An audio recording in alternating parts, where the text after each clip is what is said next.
चंद्रपूर शहरात आज मंडल यात्रा दाखल झाली आहे। विदर्भातील 11 जिल्ह्यातून हे मंडल यात्रा या ठिकाणी दाखल झाली आहे आणि विविध ठिकाणी याचं स्वागत केलं जात आहे। स्वतः विजय वडेट्टीवार या यात्रेमध्ये आहेत।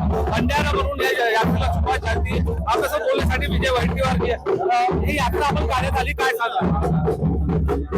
हे बघा, ही यात्रा मंडल यात्रा दरवर्षी निघते। ही 5वी यात्रा आहे। मूळ उद्देश हा या यात्रेचा ओबीसीमध्ये जनजागृती करून ओबीसीच्या हक्काचा फायदा मिळाला पाहिजे, ओबीसीची जात निहाय जनगणना झाली पाहिजे आणि एवढ्या लोकसंख्या आहे त्यानुसार ओबीसीच्या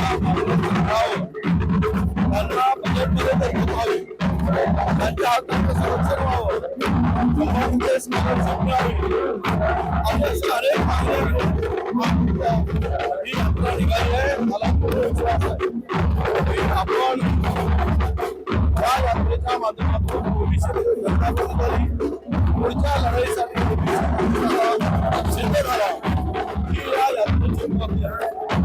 कसा प्रतिसाद मिळतोय आपल्याला या यात्रेमध्ये कसा प्रतिसाद मिळतोय? यात्रेमध्ये आता प्रतिसाद चांगला मिळतोय।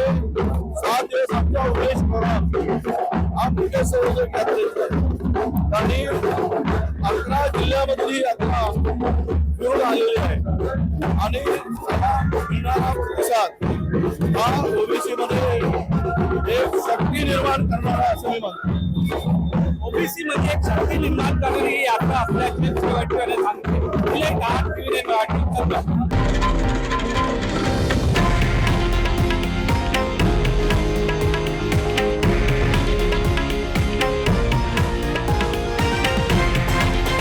हे आहे देशातील नंबर 1 न्यूज नेटवर्क आणि आपण पाहत आहात TV9 मराठी, एकमेव।